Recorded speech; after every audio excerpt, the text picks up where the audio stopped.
Today I'm down at a local water, targeting some carp on a tricky winter lake. And I'm going to show you how I target carp when bites can be hard to come by.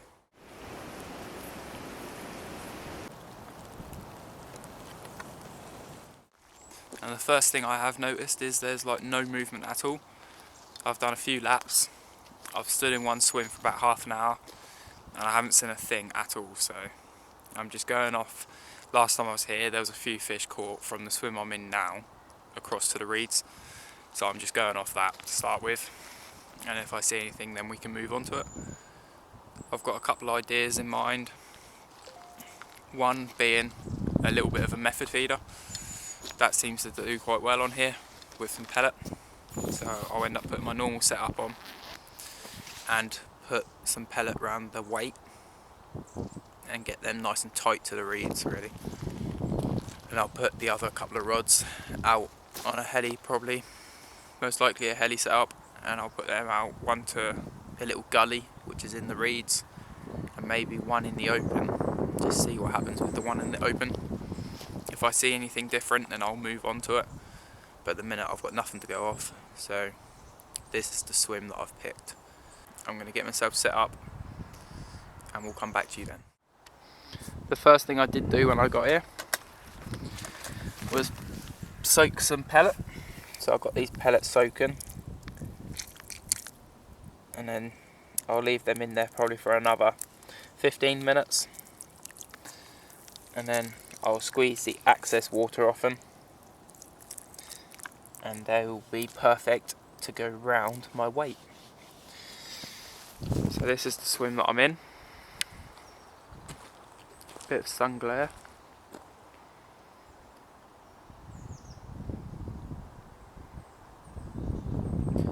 So I've got the reeds opposite me, which are always a good little shout, and there is a gully just over there, as you can see.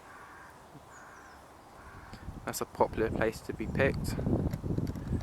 And the other spot that normally does well is there's a swim there, so right about here.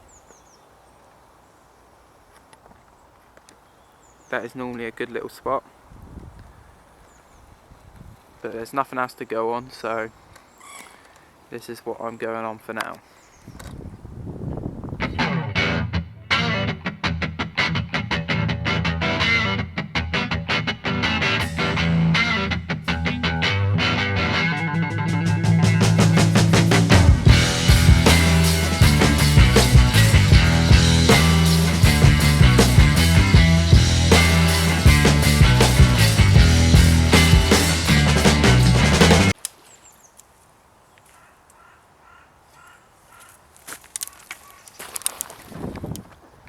There was a decent sized fish just topped just inside that gully, just as I said. You can probably still see some bubbles. Yes, that is right where it topped. And there.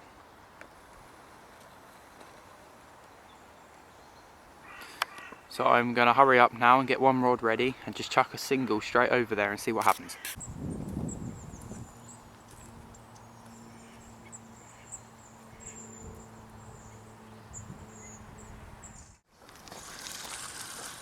So we have just hooked into the first fish.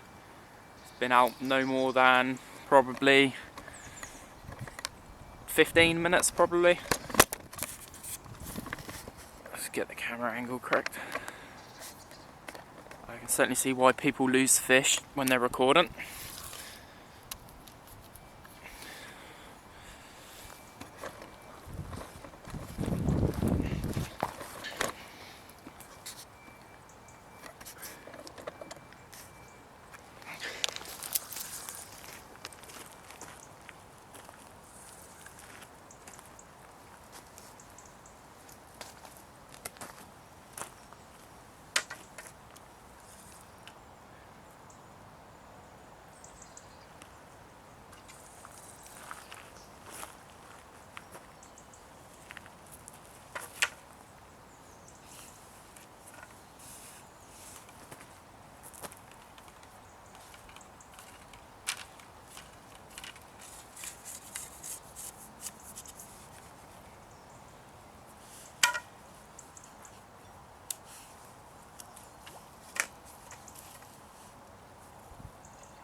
They certainly fight hard.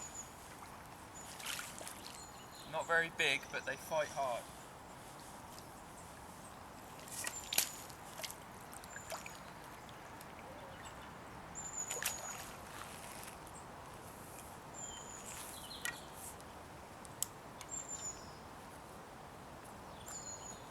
They're certainly not very big in here, but they certainly fight really hard. I haven't got any of them on pods, just because if I wanted to move, it's nice and quick and easy. I'm only sitting just there anyway, so I can hear the clutch go. I was then sorting out another rod. I literally just put new line on it, and I was then sorting out the end. Oops. Pinged. I was then putting a leg clip on it when the clutch screamed off.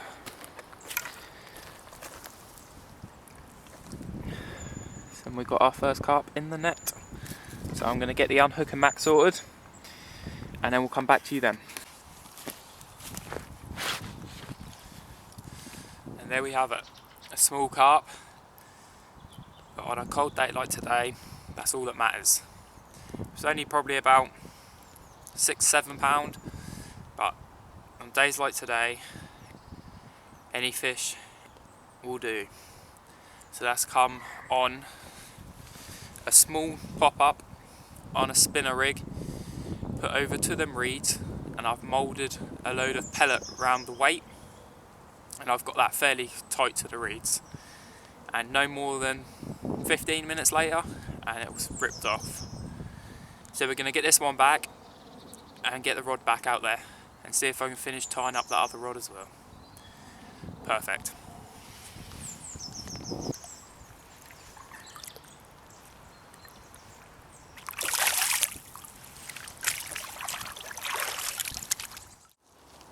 When you're fishing tricky lakes, it is really important to have a good walk around.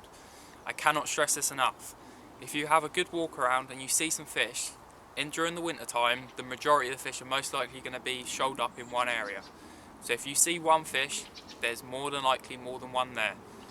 So like today's day like today, I'd walked around, I hadn't seen anything. So I picked a very likely spot and just set up minimal stuff. So I've got no pod, I've got nothing out like that. The rods are laying on the floor and I'm sitting right next to them, so I can move just as quick as anything.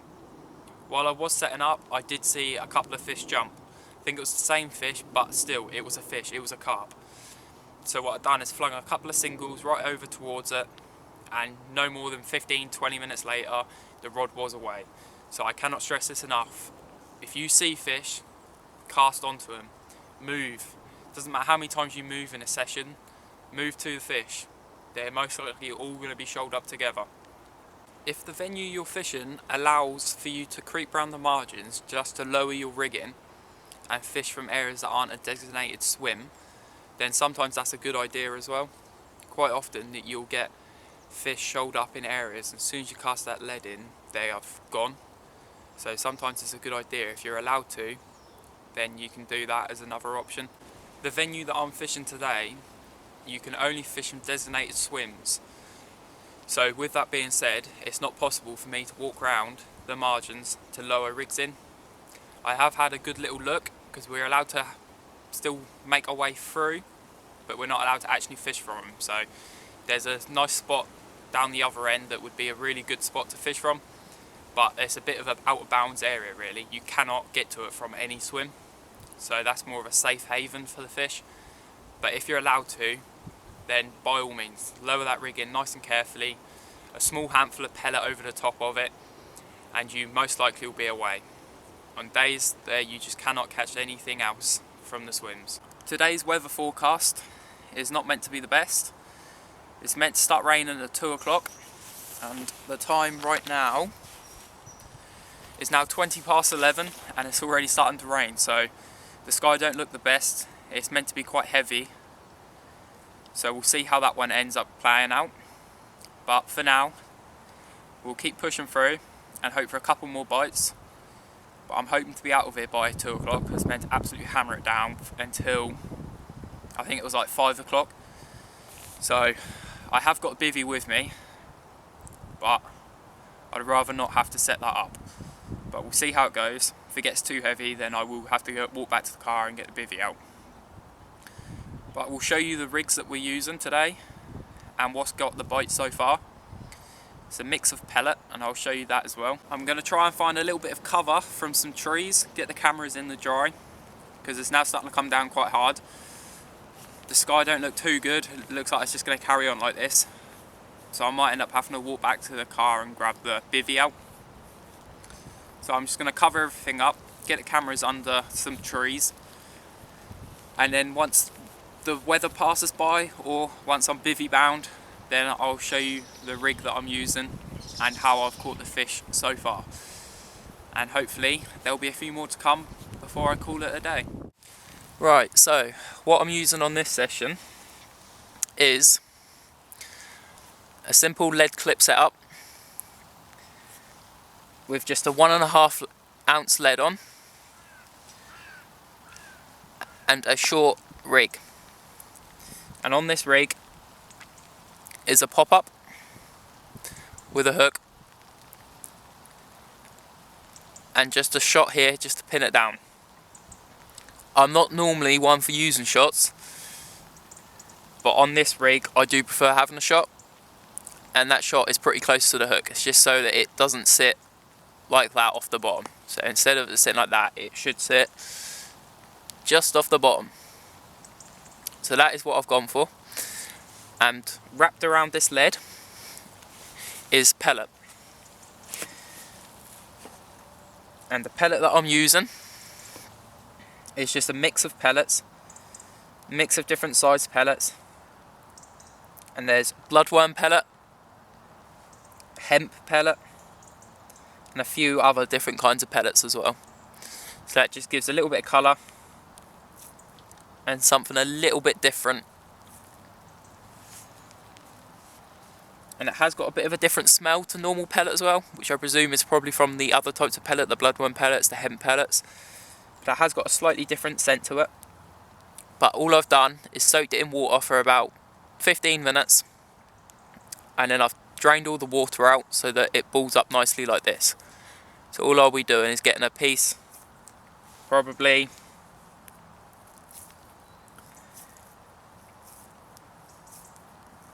about this sort of size, and I'll be moulding this around the weight. So all I'll be doing is squishing it down, so it's like that, putting the lead into it like that, a little bit of a push, and I'll just be moulding this around the weight.